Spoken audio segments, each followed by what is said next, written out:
So now let's see how to use and utilize the 3D viewer inside of Microsoft Windows 10. So for that, I'm going to go to the start menu right here, and in the top itself you can see that there's the 3D viewer. So let me just open this out right over here, and that's the 3D viewer as you can see, and the default model is open as well. So I can click and drag around to see how it actually looks like and so forth.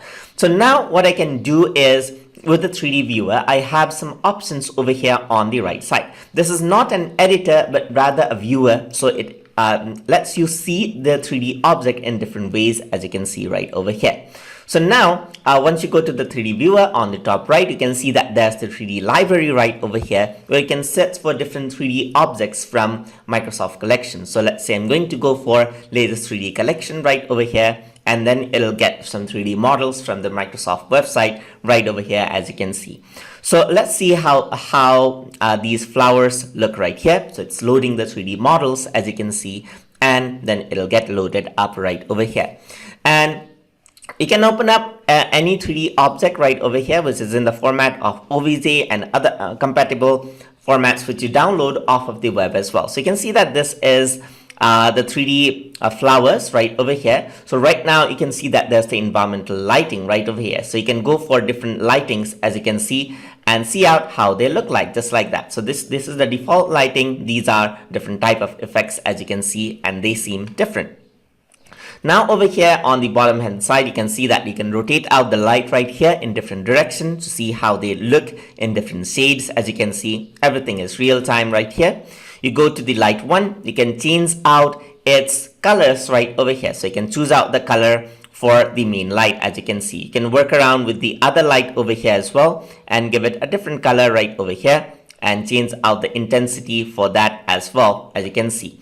You can go out for the third light as well. So usually there are 3 lights right over here, and you can change out the value and intensity of the lighting, and you can see a bit of shading going on right over there, just like that. So you can increase the value, decrease the value, and see how it looks in different lighting settings right over here, as you can see, just like that. So there's the red view of light right here, and the other side you got the blue view, as we work around with the lights light colors right over here.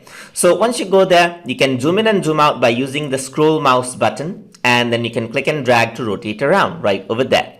So now over here you can see that there's the environment option as well. So you can add in a different sort of tone to the overall environment to see how that looks like as well. So really changes out how that looks like. So you can change the intensity of the environment to see how it affects the model right over here as well. So these are the lighting option. Besides that, you can see how the architecture of the 3D model is. So you can see the vertices right over here, that is the dots. You can see the triangles, that is the polygons. You can see the UV set right here on how the UV is. And if you're working in 3D, this is very, very important. So you can see that you can see how everything actually works like. You can see different materials right over here and so forth on how the normal maps are, how albedo is, normal map, specular metallic color, and so forth. So every detail can be seen, and if you're previewing out 3D model to be taken into some other application, then this is very very useful tool, just like that, as you can see right over here. So you can see different sort of settings right from over here and see out the polygon, the division, everything else right over here as well. Over here you can see the grids and view options. So you can see that you can see it in different ways, as you can see. So you can move this around, you can go on to the top right over here, as you can see, go on to the bottom, see it from the bottom as well, and so forth. And there are the different presets right over here. So you can click on this and you can see that this is an isometric view. You got isometric view from the side, you got the cabinet view right over here, you got like the military type of a view right here, another military type of view, and like cavalier view as well. So these are the different type of views that are actually there, just like that as well. So you can see that the projection mode is automatic. You can have a perspective or an orthographic view right here, which means that there is no vanishing point. Oblique mode is here as well, but as you can see, so you can change this out right over here for these type of a look right over here. So you can just see how it looks like in different viewpoints right over here, as you can see right there. So perspective view is usually how we see the objects right over here. You can also enable and disable the grid right over here, and then you can change around the spacing of the grid as well. So right over here, so I'm going to say 3, 4, and so forth. You can see that the grid line changes. So there's major grid line every 10, so I can change that out to 20 as well, or 5 as per what I like. So these are the different options given right over here.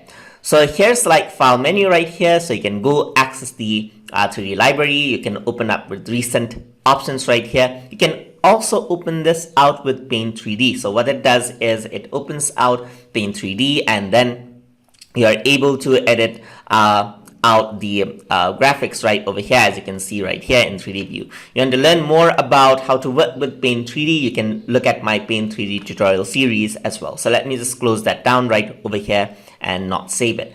So you can see that there's like edit options for copying and paste right here. There's the environmental lighting right here, stats and shading options, the different view options right over here. Everything is provided right over here.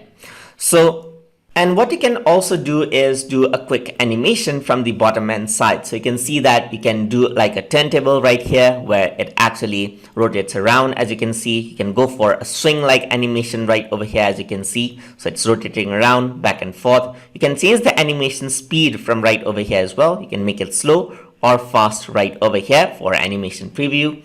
You can go for jump and turn right over here, as you can see, and then you got hover, as you can see over here as well. So different options for animation as well. Not gonna set this for none. So that is how you can utilize the 3D viewer. So you simply view 3D objects using it. So I hope you guys learned something as always, and as always, please like, comment, share, and subscribe.